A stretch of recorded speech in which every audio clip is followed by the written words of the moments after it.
ምንም ብትለኝ ጉዳይሽ ሊሆን አይገባም። ምን መሰለ መውጣት ላንተ ጥሩ አይደለም ማለት በጣም መጥፎ ነው። ያው ባየሁት ህልም ምክንያት መሲ እዚህ ህልም አትበይ። የምትናገሪ ከሆነ ተናገሪ፣ ካልሆነ እንጣላለን። የሆነ ነገር እንዳለ ገብቶኝ ነበር። ጭራሽ ሁለታችሁ መተባበር ጀምራችሁ። በጣም ጥሩ። የምታደርጉት ነው ያለው። እነግርሃለሁ ግን እዚህ ምን ትሰሪያለሽ?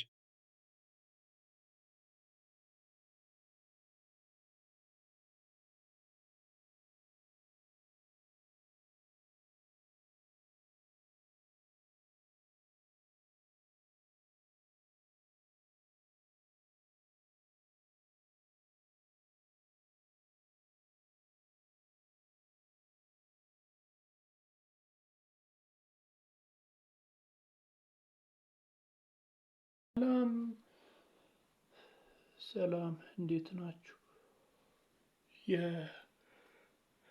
የእንግዳ ድራማ ቤተሰቦች፣ የእንግዳ ድራማ ፋሚሊዎች አማን ናችሁ? ሁሉ ፒስ፣ ሁሉ አማን፣ ሁሉ ፋይን ነው ወይ? እንግዳ ድራማን ዛሬ እንዲታያችሁት እንግዲህ መጨረሻ ላይ ተፋጠዋል። የሌለ ነው የተፋጠጡት። ተፋጠዋል። የመጪን የተፋጠጡት የሌለ ነው የተፋጠጡት። እውነት ለመናገር ማለት ነው። ወይዘሮ ይለን ስትሰማቸው ነበር። አዶኒንና መሲን ተደብቃ ከዛን እያወሩ እያለ ስትሰማ ነበር። ቤሉል መጥቶ አንቺ ደግሞ እዚህ ምን እያረግሽ ነው ምናምን ሲሏት ነበር። ድምፁን ነው ከፍ አድርጎ ነው እንደዛ አላት እና አዶኒና መሲ ሰምተዋልና ሲሰሙ ደንግጠዋል። እሷም ደንግጣለችና አሁን ቀጣይ ክፍል ላይ ምን ይከሰታል፣ ምን ይፈጠራል ብላችሁ ታስባላችሁ?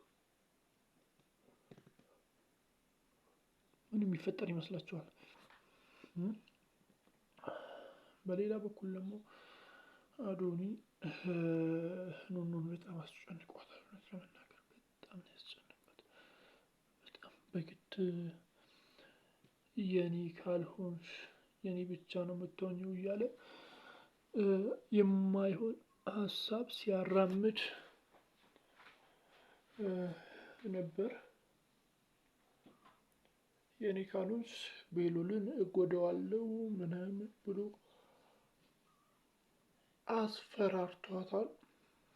አስፈራርቷታል።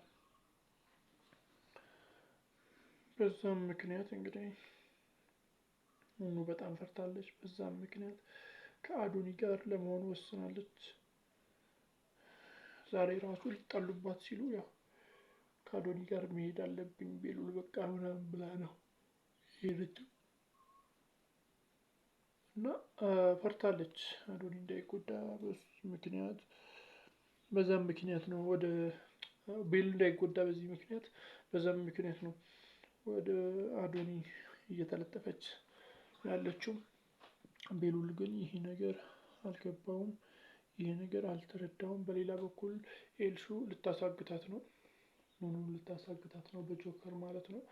ጆከርም በስተመጨረሻ እሺ ብሏታል። አሁን እንግዲህ ከቤት ማስወጣት ብቻ ነው የቀራት። ከዛ ልታሳግታት ነው።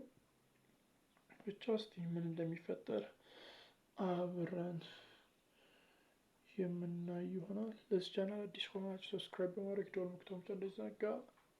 ባይ